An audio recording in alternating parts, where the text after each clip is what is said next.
विद्यार्थियों का SV children academy Rawla मंडी के ऑनलाइन प्लेटफॉर्म पर स्वागत है। कक्षा 11 विषय इतिहास और अध्याय चल रहा है चौथा, जिसमें हम इस्लाम धर्म के उदय के बारे में पढ़ रहे हैं। तो आज हम पढ़ेंगे खलीफाओं का शासन, विस्तार, गृह युद्ध और सांप्रदायिक निर्माण। ठीक है, जैसे पैगंबर मोहम्मद साहब की मृत्यु हुई 632 ईस्वी में और इनका सर्वे सर्वा कौन बन गया? खलीफा बन गया। मुसलमानों में सर्वे सर्वे कौन होता था? खलीफा। जैसे ईसाई धर्म में पोप हुआ करता था। तो खलीफाओं का शासन, विस्तार, गृह युद्ध और संप्रदाय निर्माण। 632 में पैगंबर मोहम्मद के देहांत के बाद कोई भी व्यक्ति वैध रूप से इस्लाम का अगला पैगंबर होने का दावा नहीं कर सकता था। इसके परिणामस्वरूप उनकी राजनीतिक सत्ता उत्तराधिकारी के किसी सुस्थापित सिद्धांत के अभाव में उम्मा को अतिरिक्त कर दी गई। इसे नवाचारों के लिए अवसर पैदा हुए, लेकिन इससे मुसलमानों में गहरे मतभेद भी हो गए। सबसे बड़ा नव परिवर्तन यह हुआ कि खिलाफत की संस्था का निर्माण हुआ, जिसमें समुदाय का नेता अमीर उल मोमिनीन पैगंबर का प्रतिनिधि खलीफा बन गया।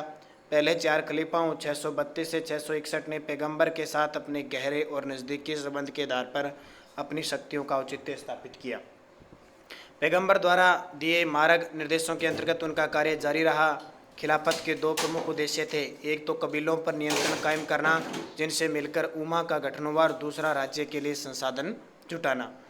पैगंबर मोहम्मद साहब के मरने के बाद यानी देहावसान के बाद बहुत से कबीले इस्लामी राज्य से टूटकर अलग हो गए। कुछ कबीलों ने तो उम्मा के नमूने पर समय अपने समाजों की स्थापना करने के लिए अपने समय के पैगंबर बना लिए। पहले खलीफा अबू बकर ने अनेक अभियानों द्वारा विद्रोह का दमन किया। दूसरे खलीफा उमर ने उम्मा की सत्ता के विस्तार की नीति को रूप प्रदान किया। खलीफा जानता था कि उम्मा को व्यापार और करों से होने वाली मामूली आय के बल पर नहीं चलाया जा सकता। यह महसूस करते हुए अभियानों के रूप में मारे जाने वाले छापों से लूट की भारी धनराशि प्राप्त की जा। ठीक है, पैगंबर मोहम्मद साहब के बाद अराजकता फैली। कोई भी इस्लाम का प्रमुख नहीं बनना चाहता था, लेकिन फिर भी बहुत सारे लोगों में मत को लेकर वैर विरोध होने लगा। यह महसूस करते हुए अभियानों के रूप में मारे जाने वाले छापों से लूट की भारी धनराशि प्राप्त की जा सकती है। खलीफा और उसके सेनापतियों ने पश्चिम में बाइजेंटाइन साम्राज्य और पूर्व में सासानी साम्राज्य के इलाकों को जीतने के लिए अपने कबीलों की शक्ति जुटाई। बाइजेंटाइन और सासानी साम्राज्य जब अपनी शक्ति के सर्वोच्च शिखर पर थे तो वे विशाल क्षेत्रों पर शासन करते थे और अरब में अपने राजनीतिक और वाणिज्यिक हितों को आगे बढ़ाने के लिए उनके पास बड़ी मात्रा में संसाधन थे। बाइजेंटाइन साम्राज्य ईसाई मत को बढ़ावा देता था और सासानी साम्राज्य ईरान के प्राचीन धर्म जरतुस्त धर्म को संरक्षण प्रदान करता था। ये देख सकते हो आप, आपने भूगोल के अंदर भी पढ़ा होगा। काला सागर, कैस्पियन सागर, भूमध्य सागर नाम सुने ना आपने, फारस की खाड़ी, लाल सागर, मिस्र, ये जो नाम ले रहे हैं अपने। बाइजेंटाइन साम्राज्य ये रहा, फ्रैंकिश साम्राज्य ये रहा, यहाँ इटली है, ये खंजार साम्राज्य। अभी इन सब के नाम लिए थे ना, और भी कई नाम आएंगे। अरब सागर ये रहा, ये देखिए, जिसकी हम बात करे थे मक्का मदीना, यमन, अदन, मक्का, मदीना, लाल सागर, नील जो नदी है। और ये इधर बात करे थे इराक, जिसको पहले मेसोपोटामिया कहा जाता था। इराक, ईरान, बगदाद, सीरिया, पुस्तुनूतिया, ये सारे बड़े बड़े देश थे।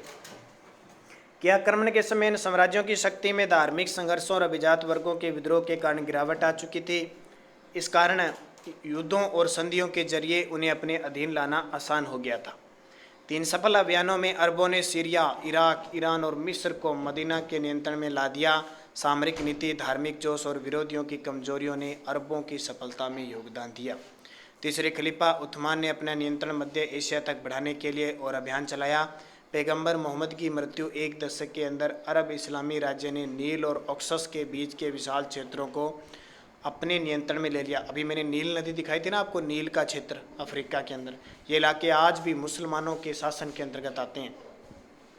जीते गए सभी प्रांतों में खलीफाओं ने नया प्रशासनिक ढांचा लागू किया, जिसके अध्यक्ष गवर्नर, अमीर और कबीलों के मुखिया अशरफ थे।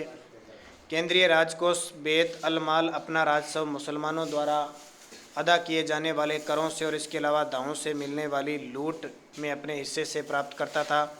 खलीफा के सैनिक, जिनमें अधिकतर बेदुइन थे, रेगिस्तान के किनारे पर बसे शहरों जैसे कूफा और बसरा में शिविर में रहते थे, ताकि वे अपने प्राकृतिक आवास स्थलों के निकट और खलीफा की कमान के अंतर्गत बने रहें।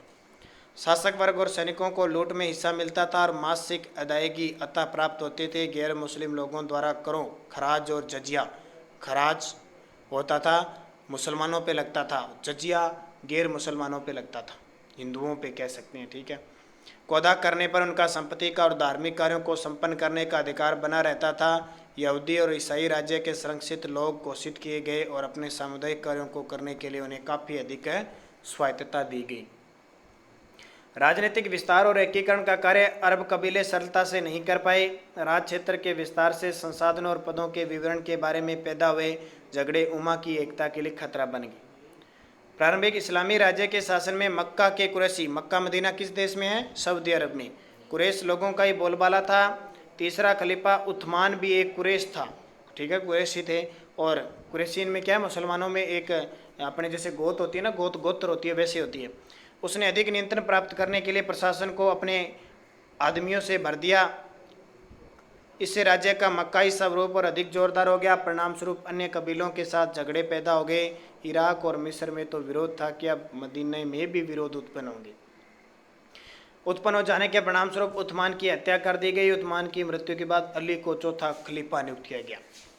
अली द्वारा 665 से 61 उन लोगों के खिलाफ जो मक्का के अभिजात तंत्र का प्रतिनिधित्व करते थे। दो युद्ध लड़ने के बाद मुसलमानों में दरार और गहरी हो गई। अली ने अपने आप को कुफा में स्थापित कर लिया और मोहम्मद की पत्नी आयशा के नेतृत्व वाली सेना को ऊँट की लड़ाई में पराजित कर दिया, ऊँटों की लड़ाई। लेकिन वह उस्मान के नातेदार, ऊँट की लड़ाई का मतलब लोग क्या है, सैनिक ऊँटों पर आए थे चढ़ के। और अरब में सबसे ज़्यादा दो कुब्बड़ वाले ऊँट पाए जाते हैं अरब देशों में, ईरान में खास करके। अपने जैसे एक कुब्बड़ वाला अंतर ना, ईरान में 2 कुब्बड़ वाले ऊँट पाए जाते हैं, आज भी हैं। अली का दूसरा युद्ध जो सिफिन उत्तरी मेसोपोटामिया में हुआ, संधि के रूप में समाप्त हुआ, जिसने उसके अनुयायियों को 2 दड़ों में बांट दिया। कुछ उसके वफादार रहे जबकि अन्य लोगों ने उसका साथ छोड़ दिया और वे खर्जी कहलाने लगे। इसके शिकर बाद एक खर्ची द्वारा कुफा में एक मस्जिद में अली की हत्या कर दी गई। उसकी मृत्यु के बाद, कुफा स्थान है कि ध्यान रखना, उसकी मृत्यु के बाद उसके अनुयायियों ने उसके पुत्र हुसैन और उसके वंशजों के प्रति अपनी निष्ठा प्रकट की।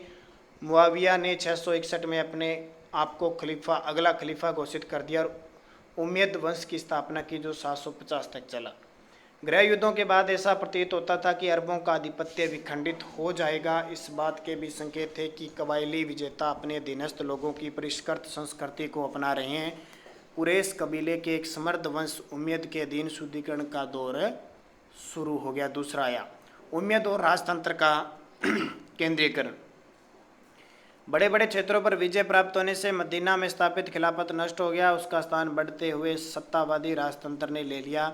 उमैयदों ने ऐसे बहुत से राजनीतिक उपाय किए जिनसे उम्मा के भीतर उनका नेतृत्व सुदृढ़ हो गया। पहले उमैयद खलीफा मुआविया ने दमिश्क को अपनी राजधानी बनाया और फिर बाइजेंटाइन साम्राज्य की राजदरबारी रस्मों और प्रशासनिक संस्थाओं को अपना लिया। उसने वंशगत उत्तराधिकारियों की परंपरा भी प्रारंभ की और प्रमुख मुसलमानों को मना लिया कि वे उसके पुत्र को उसका वारिस स्वीकार करें।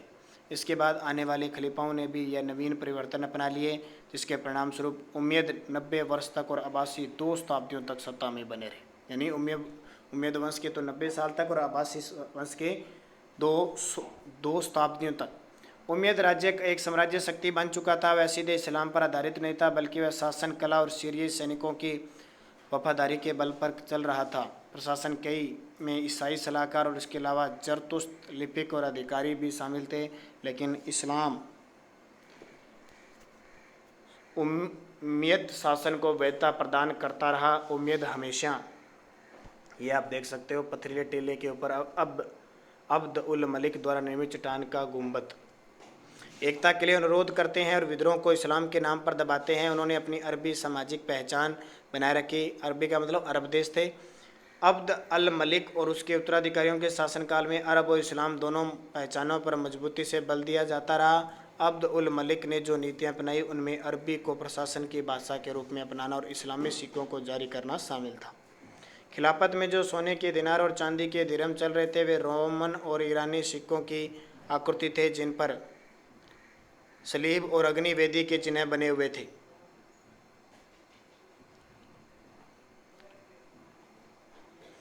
इन चिन्हों को हटा दिया और सिक्कों पर अरबी भाषा में लिखा गया।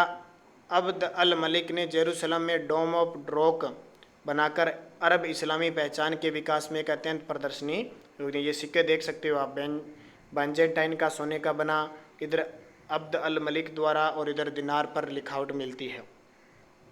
अब्बासी क्रांति, मुस्लिम राजनीतिक व्यवस्था के केंद्रीकरण की सफलता के लिए उमैयद वंश को भारी कीमत चुकानी पड़ी। दवा नामक एक सुनियोजित आंदोलन ने उमैयद वंश को उखाड़ फेंका। 750 में इस वंश की जगह अब्बासियों ने ले ली, जो मक्का के ही थे। अब्बासियों ने उमैयद शासन को दुष्ट बताया और दावा किया कि पैगंबर मोहम्मद के मूल इस्लाम की पुनर्स्थापना करेंगे। इस क्रांति से केवल वंश का ही परिवर्तन नहीं हुआ, बल्कि इस्लाम के राजनीतिक ढांचे और उसकी संस्कृति में बदलाव आए। अब्बासियों का विद्रोह खुरासन के बहुत दूर स्थित क्षेत्र में प्रारंभ हुआ, जहां पर दमिश्क से बहुत तेज दौड़ने वाले घोड़े से 20 दिन में पहुंचा जा सकता था। खुरासन में अरब ईरानियों की मिली जुली आबादी थी, इसे विभिन्न कारणों से एकजुट किया जा सका। यहाँ पर अरब सैनिक अधिकांशतः ईरान से आए थे, वे सीरिय लोगों के प्रभुत्व से नाराज थे। खुरासन के अरब नागरिक उमैयद शासन को इसलिए नापसंद करते थे। उन्होंने करों में रियायतें और विशेषाधिकार देने के जो वायदे किए वे पूरे नहीं किए गए थे। जहाँ तक ईरानी मुसलमानियों का संबंध था, उन्होंने अपनी जातीय चेतना से ग्रस्त अरबों के तिरस्कार का शिकार होना पड़ा और वे उम्मीदों को बाहर निकालने के किसी भी अभियान में शामिल होने के इच्छुक थे। अब्बासियों ने, जो पैगंबर के चाचा अब्बास के वंशज थे, विभिन्न असहमत समूहों का समर्थन प्राप्त कर लिया और वचन देकर पैगंबर के परिवार का कोई मसीहा उन्हें उम्मीदों के दमनकारी शक्ति शासन से मुक्त करवाएगा। सत्ता प्राप्त करने के बाद प्रयत्न को अवैध ठहराया। उनकी सेना का नेतृत्व एक ईरानी गुलाम अबू मुस्लिम ने किया, जिसने अंतिम उम्मीद खलीफा मारवान जो अब नदी लड़ाई में हराया। अब्बासी शासन के अंतर्गत अरबों के प्रभाव में गिरावट आई, जबकि ईरानी संस्कृति का महत्व बढ़ गया। अब्बासियों ने अपनी राजधानी प्राचीन ईरानी महानगर टेसिफोन के खंडरों के निकट बगदाद में स्थापित की। इराक और खुरासन की अपेक्षाकृत अधिक भागीदारी सुनिश्चित करने के लिए सेना और नौकरशाही का पुनर्गठन गैर कबीलाई आधार पर किया गया। अब्बासी शासन ने खिलाफत की धार्मिक स्थिति और कार्यों को मजबूत बनाया और इस्लामी संस्थाओं और विद्वानों को संरक्षण प्रदान किया, लेकिन सरकार और साम्राज्य की ज़रूरतों ने उन्हें राज्य के केंद्रीकृत स्वरूप को बनाए रखने के लिए मजबूर किया।